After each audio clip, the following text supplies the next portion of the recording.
कहानी की शुरुआत होती है जैक नाम के एक आदमी से जो हर रात एक ही सपना देखता था, जंग से पहले वाली धरती का। वैसी धरती जो आज तक उसने सिर्फ पुरानी तस्वीरों में देखी थी। वहीं एक अनजान औरत थी जो बस उसकी तरफ देखकर मुस्कुरा देती थी। अजीब बात ये थी कि जैक उससे कभी मिला भी नहीं था, फिर भी उसके अंदर उसके लिए एक गहरा लगाव महसूस होता था, जैसे वो कोई सपना नहीं बल्कि उसकी भूली हुई याद हो। खैर, जब उसकी आंख खुली तो वो साल 2077 में था। असल में 5 साल पहले उसकी याददाश्त मिटा दी गई थी, लेकिन ये सपने अब भी उसका पीछा नहीं छोड़ रहे थे। असल में जैक और विक्टोरिया को धरती पर एक खास मिशन के लिए भेजा गया था। बस 2 हफ्ते बाद उनका काम खत्म हो जाएगा और वो बाकी इंसानों के पास जा सकते थे। फिर हमें बताया जाता है कि 50 साल पहले स्कैवेंजर्स नाम की एलियन स्पीशीज ने धरती पर हमला किया था। उन्होंने अपनी टेक्नोलॉजी से मून को ही तबाह कर दिया, जिसके बाद भयानक तूफान और सुनामी आने लगी। तब इंसानों ने आखिरी ऑप्शन चुना, न्यूक्लियर वॉर, जिसके सहारे जंग जीत तो ली गई, लेकिन धरती रहने लायक नहीं बची। अब जो लोग जिंदा बचे थे उन्होंने अर्थ छोड़ दी और अंतरिक्ष में एक टेम्पोररी स्टेशन बनाया गया जिसका नाम था TET। वहीं से इंसानों को सैटर्न के मून टाइटन पर शिफ्ट किया गया। लगभग सब लोग जा चुके थे और सिर्फ जैक और विक्टोरिया धरती पर बचे थे। उनका मिशन हाइड्रो रिग्स की सुरक्षा करना था। ये विशाल मशीन्स पानी को एनर्जी में कन्वर्ट करती थी और अब पूरी इंसानी प्रजाति का जीवन इसी एनर्जी पर टिका हुआ था। लेकिन दिक्कत अब भी खत्म नहीं हुई थी। असल में कुछ स्कैवेंजर्स अब भी धरती पर मौजूद थे और वो लगातार हमले करते रहते और ड्रोन्स को तबाह करते थे। खैर, विक्टोरिया टाइटन जाने को लेकर काफी खुश थी, लेकिन जैक के लिए धरती अब भी घर जैसी लगती थी। कुछ देर बाद जैक अपने पेट्रोल वेसल में बैठा था। उसने एक एक करके सारे सिस्टम्स एक्टिवेट किए और फिर विक्टोरिया से कम्युनिकेशन चेक की और अगले ही पल उसके एयरक्राफ्ट ने उड़ान भर ली। इसके बाद जैक ने हाइड्रो रिग्स को देखकर बताया कि सब कुछ नॉर्मल लग रहा है, लेकिन तभी विक्टोरिया की आवाज आई कि हमारे 2 ड्रोन्स डाउन हो गए हैं। फिर मिशन कंट्रोल तुरंत ऑनलाइन आया और विक्टोरिया ने TET से संपर्क बनाया। उसने सैली को ड्रोन्स के तबाह होने की खबर दी। फिर उसने जैक के एयरक्राफ्ट को ड्रोन बीकन से लिंक कर दिया ताकि वो सीधे उनकी लोकेशन तक पहुंच सके। अब जैक ड्रोन के बीकन का पीछा करते हुए एक भयानक तूफान के अंदर पहुंच गया। आसमान में लगातार बिजली चमक रही थी। तभी अचानक एक तेज बिजली उसके एयरक्राफ्ट से टकराई और कुछ पल के लिए उसका कंट्रोल पूरी तरह चला गया। उसका एयरक्राफ्ट सीधा नीचे गिरने लगा। वहीं दूसरी तरफ विक्टोरिया मिशन कंट्रोल को समझाने की कोशिश कर रही थी कि कई ड्रोन्स की मरम्मत करने के लिए नए पार्ट्स की जरूरत थी, लेकिन मिशन कंट्रोल ने सीधा कहा कि आज का काम है ड्रोन 166 की मरम्मत करना और ड्रोन नंबर 172 को ढूंढना। उधर जैक का एयरक्राफ्ट हवा में बुरी तरह घूम रहा था। कुछ ही पलों में वो जमीन से टकराने वाला था, लेकिन आखिरी पल पर उसने दोबारा कंट्रोल पा लिया और एयरक्राफ्ट को संभालकर ऊपर खींच लिया। फिर कुछ देर बाद वो पहले ड्रोन की लोकेशन तक पहुंच गया। लैंडिंग से पहले विक्टोरिया ने उस इलाके में स्कैवेंजर एक्टिविटी चेक की, लेकिन कुछ भी ढंग से दिखाई नहीं दे रहा था। फिर जैक ड्रोन के पास लैंड हुआ, जरूरी औजार निकाले और विक्टोरिया से उस पर नजर रखने को कहा। जब वो ड्रोन की मरम्मत कर रहा था और कॉम्स पर विक्टोरिया से बात कर रहा था, तब हम देखते हैं कि कोई दूर से उसे देख रहा था। विक्टोरिया ने उससे कहा कि ड्रोन अब ठीक नहीं हो सकता, लेकिन फिर जैक ने अपनी च्युइंग गम का इस्तेमाल किया और किसी तरह सिस्टम दोबारा चालू कर दिया। अब जैसे ही ड्रोन एक्टिवेट होने वाला था तो विक्टोरिया को मॉनिटर्स पर कुछ अजीब दिखा। तब जैक तुरंत पीछे मुड़ा, लेकिन सामने बस एक कुत्ता खड़ा था। फिर अगले ही पल ड्रोन ऑनलाइन आ गया। जैक ने जल्दी से कुत्ते को वहां से भगाया ताकि ड्रोन उसे मार न दे। फिर उसने ड्रोन को अपनी ID दी और ड्रोन ने उस पर हमला नहीं किया। इसके बाद ड्रोन ने आसपास का इलाका स्कैन किया, खासकर उस जगह को जहां से कोई छुपकर जैक को देख रहा था, लेकिन कुछ मिलने से पहले ही वो तेज रफ्तार से उड़ा और वहां से निकल गया। फिर कुछ देर बाद जैक लंच करते हुए विक्टोरिया से स्कैवेंजर्स के बारे में बात कर रहा था। उसका मानना था कि अब वो पहले से ज्यादा हिम्मती हो गए थे, लेकिन विक्टोरिया ने ठंडे अंदाज में कहा कि हमारे जाने के बाद यहाँ सिर्फ धूल और रेडिएशन बचेगा। लेकिन जैक अब भी रुकने को तैयार नहीं था। उसने दूसरे ड्रोन को जमीन पर ढूंढने का फैसला किया और अपनी बाइक लेकर निकल पड़ा। वो एक सुनसान और बर्बाद इलाके से गुजर रहा था जहाँ कभी पानी हुआ करता था। तभी उसे आगे कहीं से ड्रोन का एक कमजोर सिग्नल मिला, लेकिन ड्रोन नजर नहीं आ रहा था। फिर ध्यान से देखने पर उसे एक बड़ा गड्ढा दिखा और उसे लगा ड्रोन शायद उसी के अंदर गिर गया था। तब जैक ने विक्टोरिया को बताया कि वो अंदर जाकर ड्रोन को ढूंढेगा। विक्टोरिया ने उसे चेतावनी दी कि 15 मिनट बाद TET ऑफलाइन हो जाएगा और फिर वो बिल्कुल अकेला रह जाएगा। मगर जैक ने एक रस्सी अपनी बाइक से बांधी और धीरे धीरे नीचे उतरने लगा। वहीं दूर कहीं स्कैवेंजर्स अब भी उस पर नजर रखे हुए थे। हालात को देखते हुए विक्टोरिया ने उसकी लोकेशन पर ड्रोन बैकअप भी रिक्वेस्ट कर दिया। इधर जैक संभाल कर नीचे उतरता रहा।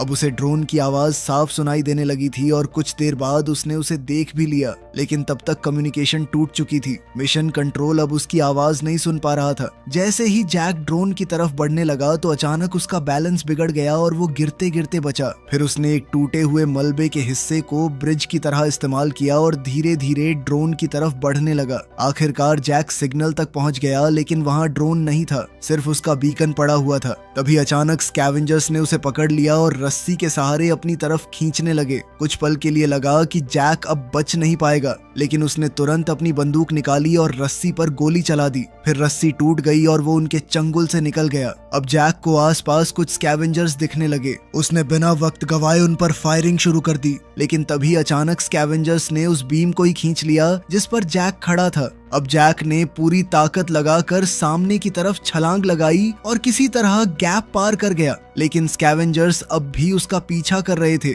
और धीरे धीरे उसके करीब पहुंच रहे थे। फिर दूसरी तरफ पहुंचते ही जैक ने खुद को रस्सी से बांध लिया और ऊपर खींचने लगा। सब कुछ ठीक लग रहा था, लेकिन तभी किसी ने नीचे से गोली चला दी और रस्सी टूट गई और अगले ही पल जैक सीधा गड्ढे के अंधेरों में जा गिरा। अब हालात पूरी तरह बदल चुके थे। स्कैवेंजर्स उसकी तरफ बढ़ रहे थे और जैक के पास बचने का कोई रास्ता नहीं था। लेकिन तभी अचानक एक ड्रोन वहां आ पहुंचा। उसने पूरे इलाके को स्कैन करना शुरू किया और बिना चेतावनी दिए फायरिंग कर दी। कुछ ही पलों में पूरा इलाका धमाकों से भर गया। ड्रोन ने एक एक करके सारे स्कैवेंजर्स को खत्म कर दिया। ये वही ड्रोन नंबर 166 था। इसी बीच जैक को जमीन पर एक किताब मिली। पता नहीं क्यों, लेकिन उसने उसे अपने साथ रख लिया। फिर काफी मुश्किल के बाद जब वो वापस ऊपर पहुंचा तो उसने देखा उसकी बाइक गायब थी। स्कैवेंजर्स उसे चुरा कर ले जा चुके थे। खैर, किसी तरह जैक घर वापस लौट आया। फिर जब वो नहा रहा था तब उसके दिमाग में एक और पुरानी याद चमकी, इस बार न्यूयॉर्क की। ये सपने अब धीरे धीरे ज्यादा असली लगने लगे थे।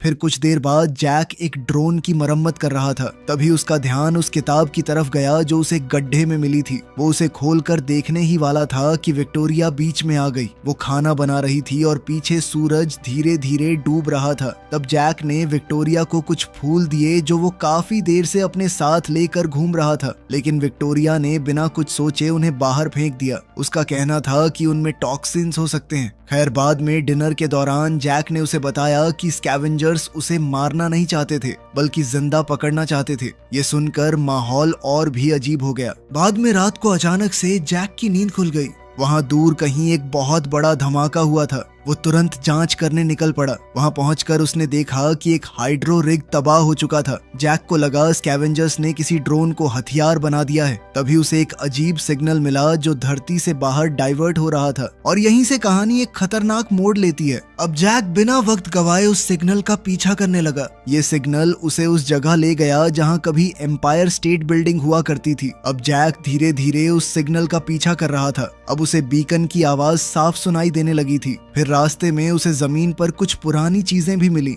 बिल्कुल वैसी जैसी उसके सपने में आती थी। फिर ध्यान से देखने पर जैक को समझ आया कि बीकन पूरी बिल्डिंग को एंटेना की तरह इस्तेमाल कर रहा था। उधर विक्टोरिया उस सिग्नल को समझने में लगी थी। फिर कुछ देर बाद उसने बताया कि ये एक सेट ऑफ कोऑर्डिनेट्स थे जो किसी सुनसान और अनजान जगह की तरफ इशारा कर रहे थे। तब जैक ने बीकन बंद कर दिया, लेकिन उसके दिमाग में सवाल और बढ़ गए। इसके बाद उसने अपनी नॉर्मल पेट्रोलिंग जारी रखी, जिस दौरान वो रेडिएशन बॉर्डर के बहुत ज्यादा नजदीक पहुंच गया। पर घर लौटने से पहले उसने एक और काम किया। उसने पेरीमीटर चेक किया और फिर कॉम्स ऑफ कर दिए, जैसे वो किसी से छुपकर कहीं जा रहा हो। कुछ देर बाद जैक एक खूबसूरत इलाके के अंदर पहुंचा। वहां एक शांत से तालाब के पास एक पुराना घर था। उसने अपना एयरक्राफ्ट लैंड किया और अंदर जाकर लाइट्स ऑन कर दी। ये जगह बिल्कुल अलग थी, जैसे बर्बाद दुनिया के बीच किसी ने पुरानी धरती का एक टुकड़ा संभाल कर रख दिया हो। फिर जैक ने रास्ते से उठाई हुई छोटी छोटी चीजें घर के अंदर संभाल कर रख दी, जैसे वो किसी गुम हो चुकी सभ्यता की याद इकट्ठा कर रहा हो। फिर उसने एक पुराना लेड जेपलिन का रिकॉर्ड चालू किया। म्यूजिक धीरे धीरे पूरे घर में गूंजने लगा।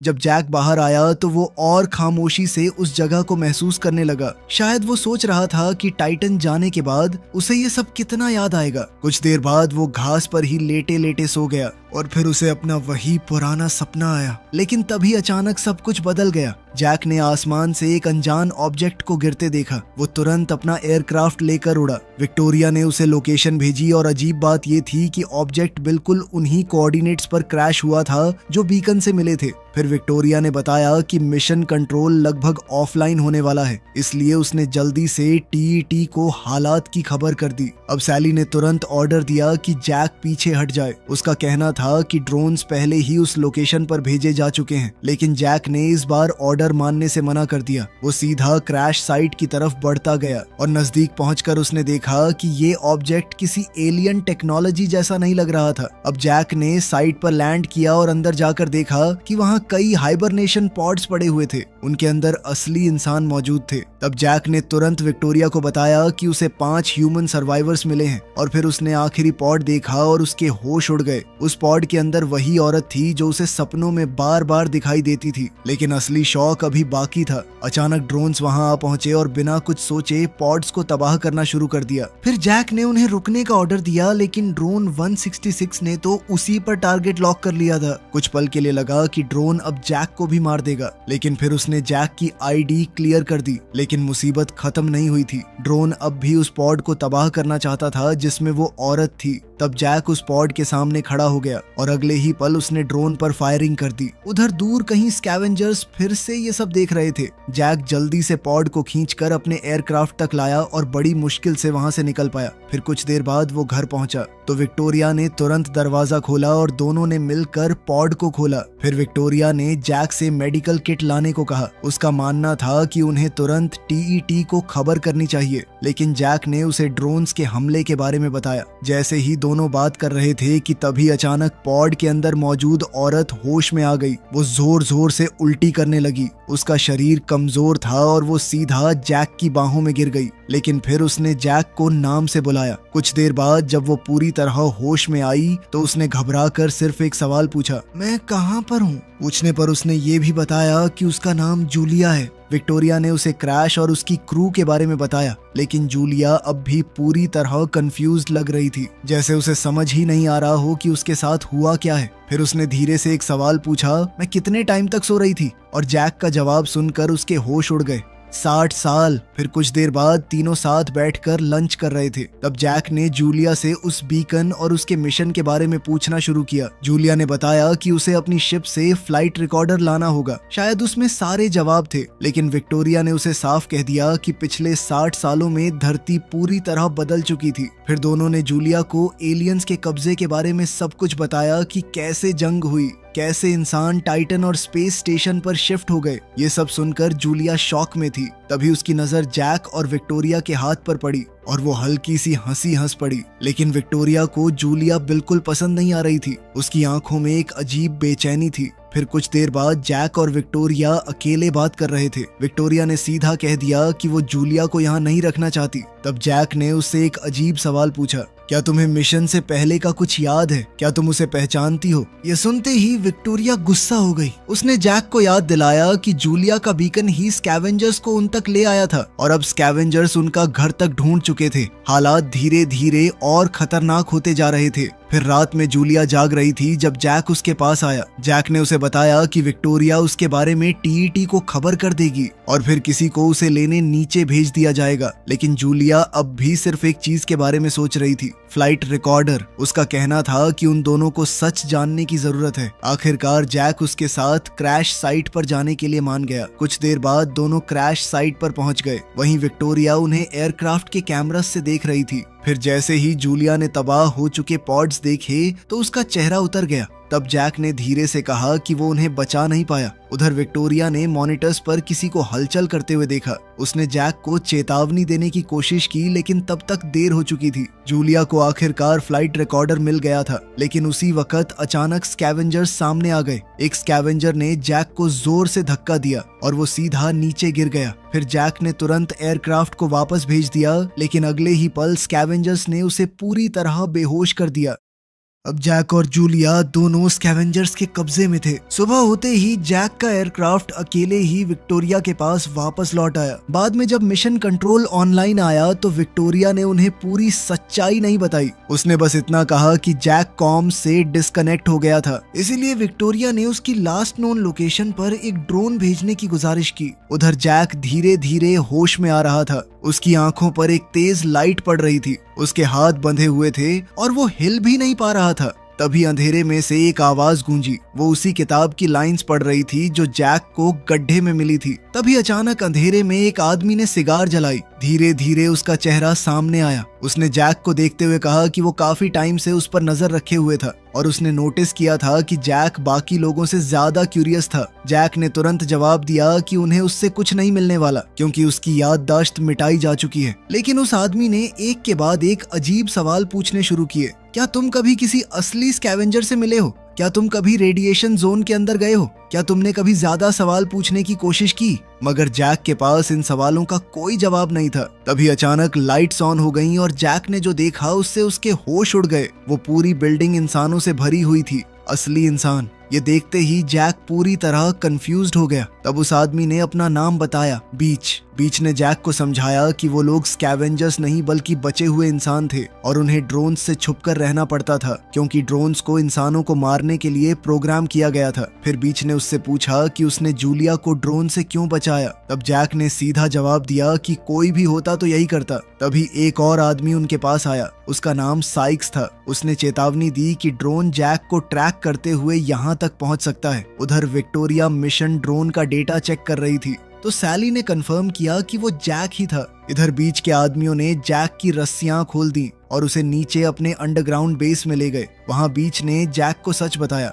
उसने कहा कि जूलिया का शिप उन्होंने ही गिराया था क्योंकि उन्हें उसका रिएक्टर चाहिए था। फिर उसने जैक को एक और खतरनाक प्लान के बारे में बताया। शिप का रिएक्टर और ड्रोन्स से निकाले गए फ्यूल सेल्स मिलकर एक न्यूक्लियर बॉम्ब बना सकते थे और उनके पास एक ड्रोन भी था जो उस बॉम्ब को कैरी कर सकता था। लेकिन प्रॉब्लम ये थी कि उस ड्रोन को एक्सेस सिर्फ जैक कर सकता था। दूसरी तरफ एक एक्टिव ड्रोन जैक के डीएनए सिग्नल को ट्रेस करता हुआ उनके अड्डे की तरफ तेजी से बढ़ रहा था। अब बीच चाहता था कि जैक उस पकड़े हुए ड्रोन को प्रोग्राम करे ताकि वो न्यूक्लियर बॉम्ब लेकर सीधा टीईटी के सेंटर तक पहुंच जाए और हमेशा के लिए ये जंग खत्म हो जाए। लेकिन जैक ने साफ मना कर दिया और अगले ही पल साइक्स ने उस पर गोली चला दी। अब हालात और भी खराब तब हुए जब स्कैवेंजर्स जूलिया को वहां ले आए और जैक को उसकी जान की धमकी देने लगे। लेकिन तभी अचानक पूरी बिल्डिंग में अलार्म बजने लगा। असल में एक ड्रोन उनके अड्डे तक पहुंच चुका था। ड्रोन अंदर आते ही पूरे इलाके को स्कैन करने लगा। स्कैवेंजर्स ने उसे रोकने की कोशिश की लेकिन ड्रोन ने कुछ ही पलों में कई लोगों को मार दिया। आखिरकार साइक्स ने किसी तरह उस ड्रोन का खात्मा कर दिया।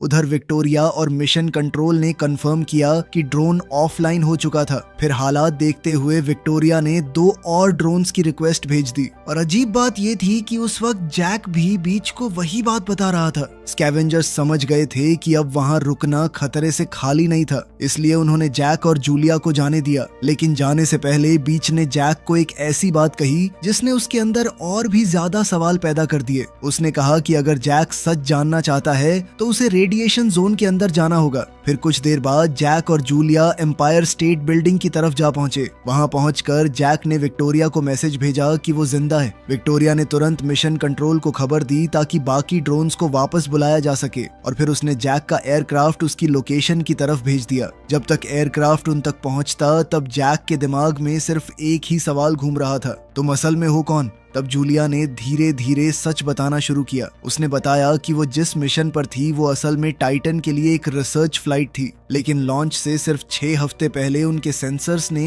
अंतरिक्ष में एक अनजान एलियन ऑब्जेक्ट का पता लगाया था और उसके बाद उनका मिशन बदल दिया गया। उन्हें उस ऑब्जेक्ट की जांच करने भेजा गया और वही ऑब्जेक्ट था टीईटी। फिर जूलिया ने जैक की तरफ देखा और एक ऐसी बात कही जिसने उसकी पूरी दुनिया हिला दी। उसने कहा, मैं तुम्हारी पत्नी हूँ और उससे भी बड़ा शौक अभी बाकी था। तुम वो नहीं हो जो तुम समझते हो। जैक कुछ पल के लिए बिल्कुल चुप हो गया। फिर जूलिया ने उसे बताया कि जिस जगह वो दोनों खड़े थे वहीं पर जैक ने उसे शादी के लिए प्रपोज किया था। ये सुनते ही जैक के दिमाग में कुछ पुरानी यादें फ्लैश होने लगी, कुछ टुकड़े, कुछ चेहरे, लेकिन सब कुछ अब भी धुंधला था, जैसे उसका दिमाग सच याद करने की कोशिश कर रहा हो। तभी एयरक्राफ्ट वहां पहुंच गया, लेकिन जैसे ही विक्टोरिया ने जैक और जूलिया को एक दूसरे के करीब देखा तो उसके चेहरे का रंग बदल गया। कुछ देर बाद दोनों घर आ गए, लेकिन विक्टोरिया ने उन्हें अंदर ही नहीं आने दिया। फिर जैक ने उसे समझाने की कोशिश की। उसने कहा कि उन्हें तुरंत वहां से निकलना होगा और फिर उसने जूलिया की तरफ देखकर कहा कि ये मेरी पत्नी है। ये सुनते ही विक्टोरिया ने बिना देर किए टीईटी को जूलिया के बारे में खबर कर दी। बेचारा जैक उसे रोकता रहा, लेकिन अब बहुत देर हो चुकी थी और तभी अचानक घर का दरवाजा खुल गया। घर में रखा एक ड्रोन एक्टिवेट हो चुका था। जैक ने विक्टोरिया से उसके साथ चलने को कहा, लेकिन वो कुछ भी मानने को तैयार नहीं थी।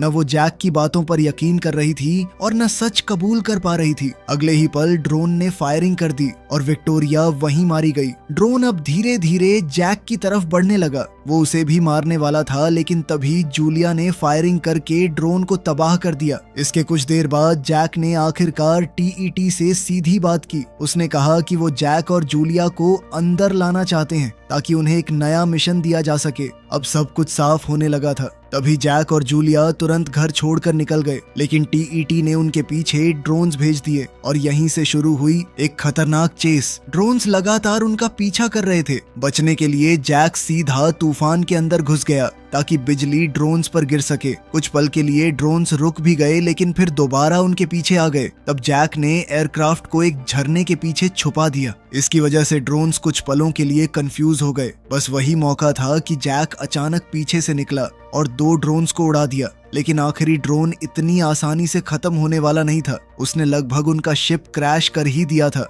लेकिन जैक ने किसी तरह उसे तबाह कर दिया। लेकिन असली मुसीबत अभी भी बाकी थी। ड्रोन 166 अभी भी उनका पीछा कर रहा था। वो सीधा उन्हें धक्का देते हुए रेडिएशन जोन के अंदर ले गया। अगले ही पल वो उनके शिप से टकरा गया और पूरा एयरक्राफ्ट तबाह हो गया। आखिरकार जैक को मजबूरी में इमरजेंसी एस्केप लीवर खींचना पड़ा। अब दोनों रेडिएशन जोन के अंदर फंस चुके थे। कुछ देर बाद जैक को दूर कहीं एक ड्रोन की आवाज सुनाई दी। वो देखने गया कि ड्रोन एक्टिव है या नहीं, लेकिन तभी उसने कुछ ऐसा देखा जिसने उसके पैरों तले जमीन खींच ली। उसके सामने बिल्कुल उस जैसा एक और एयरक्राफ्ट लैंड हुआ। जैक ने दूरबीन से अंदर देखने की कोशिश की, लेकिन उसे उस आदमी का चेहरा साफ नजर नहीं आया। इसलिए वो धीरे धीरे करीब गया और फिर उसने जो देखा उस पर यकीन करना नामुमकिन था। वो आदमी कोई और नहीं, खुद जैक था। दूसरे जैक ने तुरंत उस पर बंदूक तान दी और अपने हथियार नीचे डालने को कहा। लेकिन उससे भी ज्यादा हैरानी की बात यह थी कि उस दूसरे जैक को भी जूलिया याद थी, जैसे वो भी वही आदमी हो। जल्द ही दोनों जैक्स के बीच लड़ाई शुरू हो गई। पहले दोनों बंदूक के लिए लड़ने लगे और फिर बात सीधा हाथापाई तक पहुंच गई। अब दोनों एक दूसरे को बुरी तरह मार रहे थे, जैसे दोनों को समझ ही नहीं आ रहा हो कि सामने वाला दुश्मन है या खुद का ही एक हिस्सा। आखिरकार पहले जैक यानी जैक 49 ने किसी तरह दूसरे जैक यानी जैक 52 को गिरा दिया और उसे हिलने लायक नहीं छोड़ा। लेकिन तभी अचानक से ड्रोन 166 दोबारा से एक्टिवेट हो गया। लेकिन जैक 49 ने बिना वक्त गवाए ड्रोन का फ्यूल सेल निकाल लिया और ड्रोन तुरंत बंद हो गया। उसके बाद जैक ने जूलिया को आवाज लगाई, लेकिन जैसे ही वो उसके पास पहुंचा तो उसका चेहरा उतर गया। उसने देखा कि जूलिया को गोली लग चुकी थी। अब जैक तुरंत उसे उठाकर सुरक्षित जगह ले गया। फिर उसने जैक 52 को बांधा, उसका एयरक्राफ्ट लिया और सीधा उसके बेस की तरफ निकल पड़ा। कुछ देर बाद जब वो वहां पहुंचा तो उसने देखा कि सब कुछ लगभग एक जैसा था। घर, चीजें, हर डिटेल, जैसे किसी ने एक ही जिंदगी को बार बार कॉपी किया हो। अब जैक जल्दी से मेडिकल किट ढूंढने लगा, लेकिन तभी विक्टोरिया 52 उसके सामने आ गई। मगर जैक ने किसी तरह उसे यकीन दिला दिया कि वो उसका ही जैक है। जब वो वापस जूलिया के पास पहुंचा तब तक जैक 52 वहां से भाग चुका था। खैर, जैक ने जूलिया के घावों पर मरहम लगाया, उसे एयरक्राफ्ट तक लेकर गया और फिर उसे अपने तालाब वाले घर में ले आया। कुछ देर बाद जब जूलिया की आंख खुली तो वो पूरी तरह ठीक हो चुकी थी। वो धीरे धीरे घर को देखने लगी और फिर उसने जैक का फेवरेट रिकॉर्ड चालू कर दिया। वही पुराना म्यूजिक एक बार फिर पूरे घर में गूंजने लगा। कुछ देर बाद वो बाहर जैक के पास आई। तब जैक ने उससे एक बात कही जो शायद वो खुद भी स्वीकार कर चुका था। उसने कहा कि वो जानता है कि वो असली जैक नहीं है, लेकिन जितना उसे याद है उसने हमेशा से सिर्फ जूलिया से प्यार ही किया है। फिर जूलिया ने उसकी तरफ देखा और धीरे से कहा, आखिर में इंसान को उसकी यादें ही असली बनाती हैं। ये बात सीधा जैक के दिल तक पहुंच गई। फिर अगली सुबह जैक को आखिरकार समझ आ गया था कि उसे क्या करना है। उसने बीच की मदद करने का फैसला कर लिया था और इस बार जूलिया भी उसके साथ थी। कुछ देर बाद दोनों स्कैवेंजर्स के अड्डे पर जा पहुंचे। बीच उन्हें देखकर खुश हो गया क्योंकि अब उनका प्लान सच में मुमकिन लग रहा था। लेकिन दूसरी तरफ टीईटी भी चुप नहीं बैठा था। वो जैक की पिछली फुटेज की जांच कर रहा था और उसे जैक का डेटा मिल चुका था। फिर अगले ही पल टीईटी ने उनके पीछे 3 ड्रोन्स भेज दिए। उधर जैक पकड़े हुए ड्रोन को प्रोग्राम करने में लगा हुआ था और इसी बीच ने उन्हें पूरी सच्चाई बता दी। उसने कहा कि वो शुरू से सब कुछ देख रहा था, मून की तबाही, धरती की बर्बादी और धीरे धीरे इंसानों का भूख से मरना। लेकिन असली शौक अभी बाकी था। बीच ने बताया कि आखिर में टीईटी ने धरती पर अपनी फौज भेजी थी और उस फौज का हर फौजी बिल्कुल जैक जैसा दिखता था। Astronaut Jack Harper. असल में सबकी याददाश्त मिटा दी गई थी और उन्हें सिर्फ एक काम के लिए प्रोग्राम किया गया था, मारने के लिए। अब जैक को समझ आ रहा था कि वो असल में क्या था, एक क्लोन। तब बीच ने बताया कि टीईटी कोई नॉर्मल एलियन नहीं बल्कि एक इंटेलिजेंट मशीन थी, एक ऐसी मशीन जो प्लैनेट्स की एनर्जी खाकर काम करती थी। लेकिन फिर एक दिन उसने जैक को वो किताब उठाते देखा और फिर जूलिया को बचाते हुए, और वहीं से उसके दिमाग में एक उम्मीद पैदा हुई। शायद जैक बाकी क्लोन्स से अलग था, शायद उसके अंदर अब भी कुछ इंसानियत बची हुई थी। इसीलिए बीच ने उसे सच तक पहुंचाने की कोशिश की। फिर कुछ देर बाद जैक ने आखिरकार ड्रोन एक्टिवेट कर दिया। तब बीच हल्की सी मुस्कुराहट के साथ बोला, काश मैं टीईटी पर होता ताकि बॉम्ब फटने के वक्त वो उसका चेहरा देख पाता। वो जानता था कि वो कभी वापस नहीं आने वाला, लेकिन उसके लिए ये कुर्बानी बहुत गर्व की बात थी। अब स्कैवेंजर्स ड्रोन को उस आखिरी मिशन के लिए तैयार करने लगे। न्यूक्लियर बॉम्ब यानी न्यूक को ध्यान से उसके अंदर फिट किया गया और फिर बेस के बड़े गेट्स धीरे धीरे खोल दिए गए। लेकिन जैसे ही गेट्स खुले तो सबके चेहरे का रंग उड़ गया। टीईटी के भेजे हुए 3 ड्रोन्स पहले से ही बाहर मौजूद थे और अगले ही पल वो सीधा अंदर घुस आए। पूरा बेस गोलियों और धमाकों से गूंज उठा। हर तरफ अफरा तफरी मच गई। स्कैवेंजर्स पूरी ताकत से लड़ रहे थे, लेकिन मशीन्स बहुत ज्यादा ताकतवर थीं। कुछ ही पलों में कई लोग मारे गए। तभी बीच ने किसी तरह एक ड्रोन को उड़ा दिया, लेकिन पहले उस ड्रोन ने बीच को बुरी तरह जख्मी कर दिया। और सबसे बुरी बात यह हुई कि न्यूक वाला ड्रोन भी तबाह हो गया। अब हालात हाथ से निकलते जा रहे थे। तभी साइक्स ने दूसरा ड्रोन तबाह कर दिया और तीसरे को जैक ने खत्म किया। लेकिन अब उनका असली प्लान फेल हो चुका था। तभी जूलिया ने एक नया प्लान सोचा। उसने जैक से कहा कि टीईटी ने खासकर उसे जूलिया को लेकर आने को कहा था, इसलिए वो जूलिया को एक पॉड में लेकर जा सकता था और उस पॉड के अंदर न्यूक भी छुपा सकता था। ये प्लान काफी खतरनाक था और शायद वापस लौटने का कोई चांस भी नहीं था।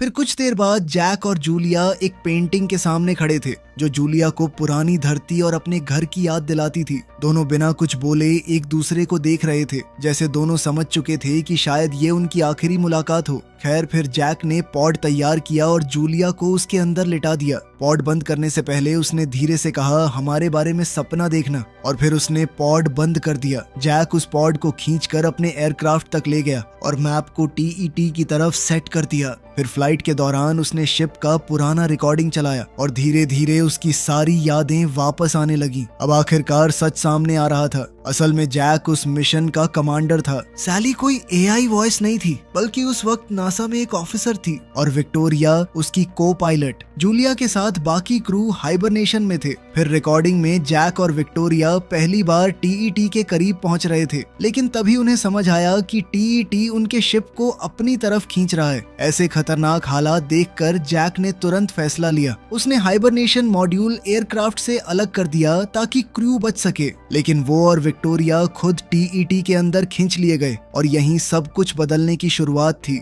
असलियत में भी जैक अब टीईटी के अंदर घुस रहा था। फिर जैसे ही वो अंदर पहुंचा तो ड्रोन्स ने उस पर निशाना लॉक कर लिया, लेकिन जैक ने किसी तरह टीईटी को यकीन दिला दिया कि उसे और करीब आने दिया जाए। फिर जब वो कंट्रोल सेंटर की तरफ बढ़ रहा था तब उसने कुछ ऐसा देखा जो और भी खौफनाक था। हर तरफ उसके और विक्टोरिया के अनगिनत क्लोन्स मौजूद थे, जैसे टीईटी एक फैक्ट्री हो जो इंसानों को कॉपी कर रही हो। तभी वहाँ टीईटी की आवाज गूंजी, वेलकम होम जैक। इसके कुछ देर बाद जैक ने अपना एयरक्राफ्ट टीईटी के बिल्कुल सामने लैंड किया। फिर वो पॉड बाहर निकला और धीरे से उसे खोला, लेकिन उस पॉड के अंदर जूलिया नहीं थी, उसके अंदर बीच था। वहीं दूसरी तरफ जूलिया का पॉड भी खुला, लेकिन वो टीईटी में नहीं बल्कि तालाब के पास वाले घर में जागी थी। तब उसे समझ आया कि जैक ने उसे बचाने के लिए वहां भेजा था। उधर धरती पर बचे हुए इंसानों के पास ड्रोन्स पहुंचने लगे थे, लेकिन टीईटी के अंदर जैक और बीच ने मिलकर न्यूक एक्टिवेट कर दिया और अगले ही पल एक भयानक धमाके ने पूरे टीईटी को तबाह कर दिया। उसके साथ ही दुनिया भर के सारे ड्रोन्स भी बंद हो गए। वहीं दूर धरती पर साइक्स और जूलिया बस उस धमाके को देख रहे थे। आखिरकार जंग खत्म हो चुकी थी। इसके 3 साल बाद जूलिया उसी तालाब वाले घर में अपनी छोटी बेटी के साथ रह रही थी। सब कुछ शांत लग रहा था, लेकिन तभी अचानक कुछ लोग तालाब के पास आते दिखाई दिए। ये बचे हुए सर्वाइवर्स थे